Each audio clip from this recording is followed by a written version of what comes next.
చేసుకోవడం జరిగింది అధ్యక్ష. శ్రీ నవీన్ యాదవ్ గారు.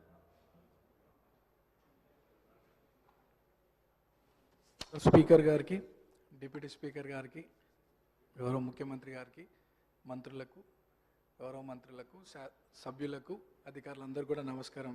స్పీకర్ సార్, ఫస్ట్ టైం మాట్లాడుతున్నందుకు చాలా హ్యాపీగా ఫీల్ అవుతూ మీకు ధన్యవాదాలు తెలియజేస్తూ, గత 2 సంవత్సరాల క్రితం ఇదే సభలో గౌరవ ముఖ్యమంత్రి గారు ఒకానొక సందర్భంలో పేరు ప్రస్తావించడం, 2 సంవత్సరాల లోపే ఇక్కడ ఈ సభలో తోటి సభ్యుడిగా రావడం చాలా అదృష్టంగా, గౌరవంగా భావిస్తూ అధ్యక్ష, మా సామాన్య కుటుంబం నుండి వచ్చినటువంటి నాకు ప్రజాసేవ కల్పించే అవకాశం కల్పించినటువంటి మా ముఖ్యమంత్రి గారికి, కాంగ్రెస్ పార్టీ పెద్దలకు ఈ అవకాశాన్ని స్వాగతిస్తూ మా ప్రాంత ప్రజలందరూ కూడా నన్ను ఆశీర్వదించి సభకు పంపించడం వల్ల అందరికీ కూడా మనసారా కృతజ్ఞతలు తెలియజేస్తూ, సార్ ఈ సభలో మాట్లాడే ప్రతి మాట, ప్రతి అంశం కూడా ప్రజల జీవితాలతో ముడిపడింది కాబట్టి సభ గౌరవిస్తూ, సభ మర్యాదలను పాటిస్తూ ముందుకు సాగుతానని, మా ప్రాంత ప్రజల యొక్క సమస్యలు పరిష్కరించడానికి గౌరవ ముఖ్యమంత్రి గారి ఆశీస్సులతో, సలహాలు, సూచనలతో మా ప్రాంత ప్రజల సమస్యలు పరిష్కరిస్తూ వారి సంక్షేమ అభివృద్ధి కోసం సాగుతాను ముందుకి,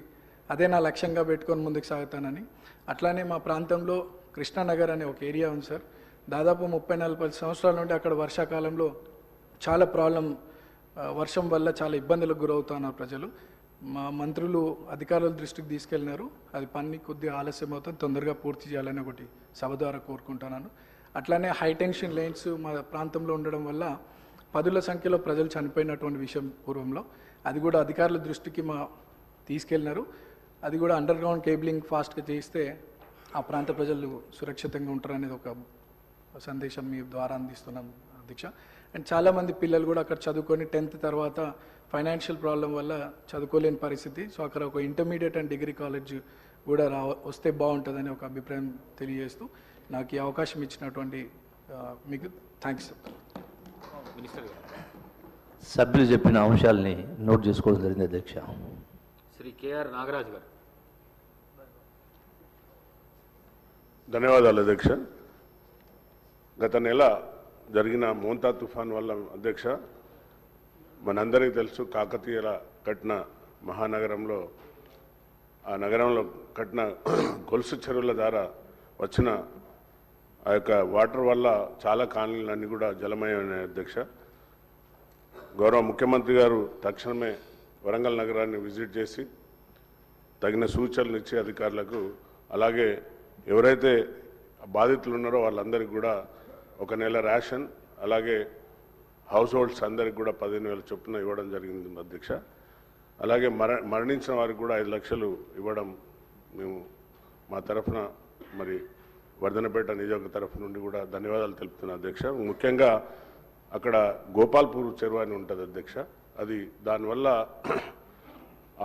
ఆయకట్టు అంటే అందులో అన్యాక్రాంతం అయిపోయింది ఆ చెరువు అంతా. గత 10 సంవత్సరాలలో ఆ చెరువు యొక్క రూపురేఖలు మారిపోయి ఆ వచ్చిన వరద వల్ల ఆ చెరువు కట్ట తెగి వివేక్ నగర్ కాలనీ అని ఉంటుంది అధ్యక్ష, చెరువు కట్ట కిందనే అది మొత్తం కూడా పాపం ఉద్యోగస్తులందరూ కూడా ఎంతో కష్టపడి సంపాదించిన డబ్బుతో కట్టుకున్న వారి హౌస్ హోల్డ్స్ అన్నీ కూడా సుమారుగా ఒక్కొక్కరికి 15 లక్షలు, 20 లక్షలు, 25 లక్షలు ఒక్కొక్కరికి నష్టం జరిగింది అధ్యక్ష. కాబట్టి దయచేసి మీ ద్వారా ఇరిగేషన్ మినిస్టర్ గారికి, అలాగే మా యొక్క ముఖ్యమంత్రి గారికి తక్షణమే ఆ గోపాల్పూర్ చెరువును రిట్మెంట్ చేసి శాశ్వత పరిష్కారం చేయాలని కోరుకుంటున్నా అధ్యక్ష. రెండో విషయం, సభ్యుడు మాట్లాడుతూ బాంబులతో పేల్చేస్తున్నారని అసత్య ప్రచారాలు ఇక్కడ కూడా మాట్లాడడం సిగ్గుచేట అధ్యక్ష. దాన్ని వెంటనే తొలగించాలి అధ్యక్ష, రికార్డులకు వెళ్ళి తొలగించాలి అధ్యక్ష. భాష మంచిగా మాట్లాడమని సభ్యులు చెప్పిన అంశాన్ని నోట్ చేసుకోవడం జరిగింది అధ్యక్ష. శ్రీమతి కోవాలక్ష్మి గారు.